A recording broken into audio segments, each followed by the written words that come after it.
Hey guys, how's it going? This is Mike, another MLS updater.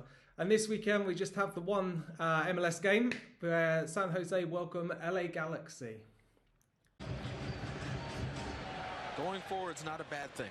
Yes, sir. Like this, Edwards working on Rosenberry. Edwards trying to turn the corner. He'll slow it up a bit. Has some support with Grandsir. Puts it on his right. Onto his left. Has a goal. Score!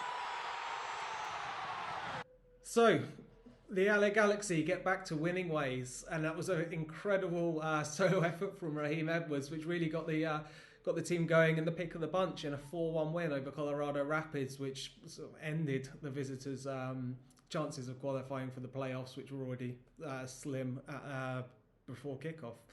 They now have the opportunity to go up into fifth with a win over San Jose this weekend. That will take them above Portland on goal difference and give them a big 3-point cushion over the chasing RSL behind them. And having players like Chicharito get back onto form and backing the goal and getting goals is going to be vital for them. And with the addition of Ricky Pooch as well, the creativity's coming there. What they do with Joveljic, we'll still wait to see. And will Kevin Cabral get the start again? Or there's a lot of work still to go into this team, it seems. But if they can continue with the sort of performance they gave against Colorado, then they should be able to put themselves in a decent position to push themselves up into fifth. And with games running out, having a 3-point margin over the chasing pack with a positive goal difference is always going to be a good thing for Galaxy fans. Able to work it through the middle of the park onto the right side. A lot of space here for Araujo. He'll bring it down on the right side. Chicharito is open. He plays it on three.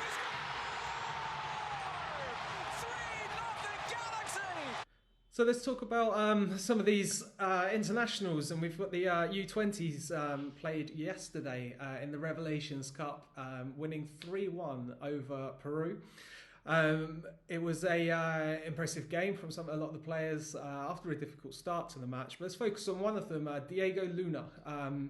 He started in the San Jose Earthquakes Academy before leaving to join the Barcelona Residency Academy back in 2018. He's then, rather than the likes of Keikau and no doubt Cruz Medina and Emi Ochoa, who go through the academy into the first team, Diego's decided to go to El Paso Locomotive in USL, get himself some senior football and some experience that way, play 41 times, scored 13 goals for El Paso before moving to RSL earlier this year, back in June, for a USL record fee of $250,000. He's shown some good moments in the opportunities he's had. He scored the third in the game against Peru. Las emociones que el jugador va aprendiendo a manejar a lo largo de su carrera. Qué bueno el pase. Y luego Diego encontró a Sullivan. Acá está Quinn. Sullivan la dejó en el área. Diego! He's a tricky winger, a good attacking midfielder. He's had moments off the bench, and he's shown great ability on the ball, good dribbler. The goals haven't quite come yet for him in MLS, but he has this one for the U20s this week.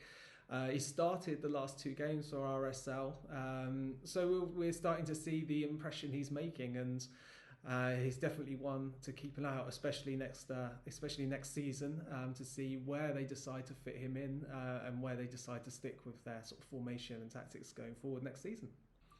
And on to the senior side, the US men's national team face Japan in Dusseldorf, Germany tomorrow in an international friendly in their preparations for the Qatar World Cup coming later this year. Berhalter has already been speaking about some of the players who will start the game, and one question that's been being raised is who will partner Walker Zimmerman. And it has been stated by Berhalter now that Aaron Long will get that start alongside Zimmerman. The two seem to have a great relationship personally, which can work quite well professionally. You would think Aaron Long suits this system very well, and it'll be really interesting to see having an MLS partnership at the back there going forward into these games and possibly into the World Cup. He's also brought in the usual striker, Jesus Ferreira, who settled himself as probably that number one choice. And he's been showing with some of the goals he's been scoring why, as well as his work off the ball, what he can do in the link-up play and in getting goals for the USMNT. Go. Corner to the top of the area. Oh! Ferreira's hat trick!